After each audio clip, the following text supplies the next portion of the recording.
Governor, if issue 2 fails, are there parts of it? I don't predict what happens in elections. So I understand that. You'll I'm have to ask me that. Not asking for a prediction. No, but you'd have to ask me on election night. What do you think is the most important single specific element of Senate Bill 5? Oh, I think there's, you can't just pick one. I mean, you know, having people pay. I mean, having people pay is really important. I'll tell you another one. We shouldn't have outsiders coming in and imposing wage settlements on communities that can't afford it. That's really a big one, too.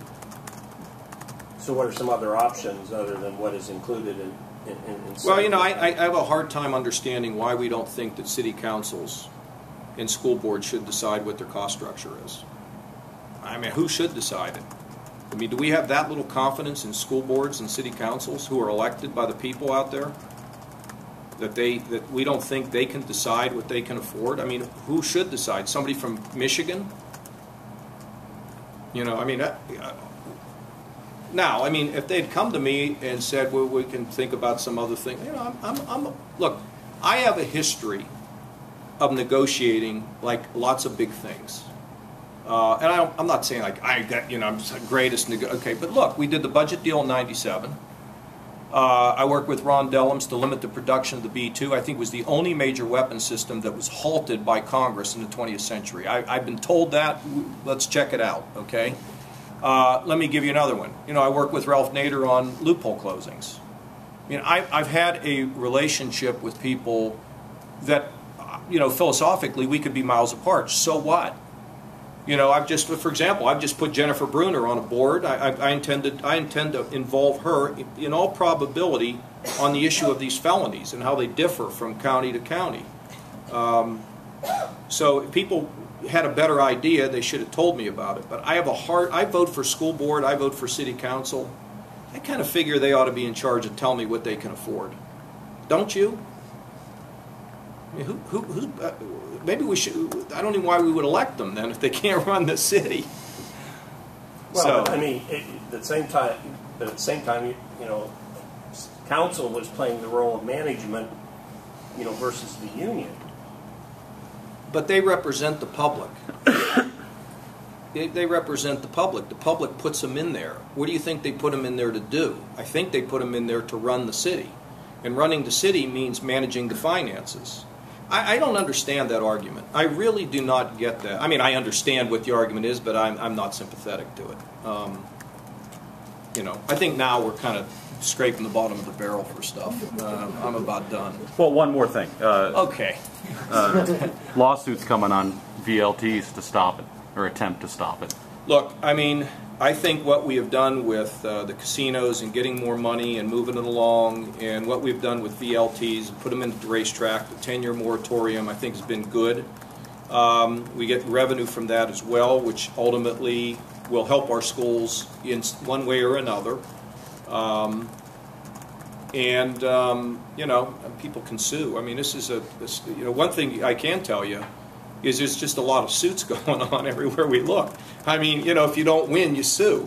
You know, I will make that observation. You know, if you can't win, you sue somebody, or how about a public records request? Okay. And or a referendum. Well, but that's different.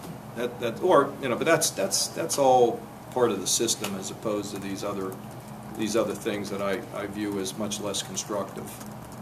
But look, let me just reiterate one more time on this issue, because I know it's an issue you're very focused on. There was ample opportunity. You know, it really was something that it didn't bug me, but I noticed it. First of all, I authorized negotiations that Joanne Davidson had with the FOP and with the school people. Those folks were chased out of the room by those who oppose fixing issue 2. I mean, they said, would you want to talk to him? Absolutely. Have Joanne do it. And initial discussions were very good. I'll give you one example of what they wanted. Let's say you have somebody driving a school bus and they don't make a lot of money, and they wanted to phase in to health care, right? That's cool. I'm cool with that. That's fine. And then when I came back from vacation and I said in August, let's do it again, and people said, well, what was he really doing? You know, sometimes people actually do things because they think they're right.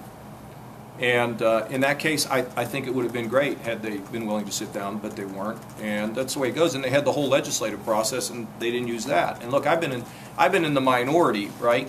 I was offering budgets in the minority, cripe against my own president and against, I guess it was against my own president, against Clinton, president of my party. You know, you do that. You make the case that they didn't want to make the case. So look, the most important thing is we're all in this together as Ohioans. There are people mad, you know, I get that, but you know, we have to fix the state.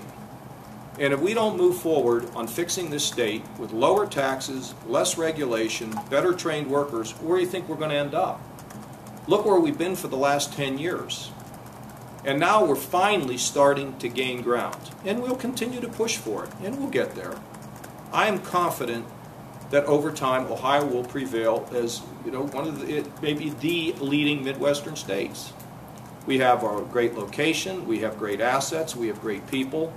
And I will tell you this, there's another thing I want you to know. I've talked about Stephen Jobs as the great disruptor. Ronald Reagan was a great disruptor. I remember in 1982 when Reagan came to Ohio, there weren't any statewide Republican candidates that wanted to appear with him. With Ronald Reagan, you know, Saint Ron, you know. So, you know, a lot of people throughout history have been disruptors. And, you know, those are the famous ones, Churchill, all those people. But there are a lot of people at the lower level who are disruptors. In fact, I just talked to the author of a book called Bonhoeffer, which is an incredibly amazing book. I don't know if any of you have ever read it or heard of it. He's a martyred World War II German priest. And I told, you know, when I think about it, I mean, Bonhoeffer was a disruptor. When you disrupt and bring about change, Stephen Jobs was a disruptor. We're bringing about a lot of change to the state, and change is hard sometimes for people to absorb, but I think more and more people are getting it, and they understand, if not now, when, and if not us, then who. So, proud of the legislature too. They have stood tall, and they're great. But my nails are worn down from washing their cars. Thank you all. Okay. See ya. Be up in your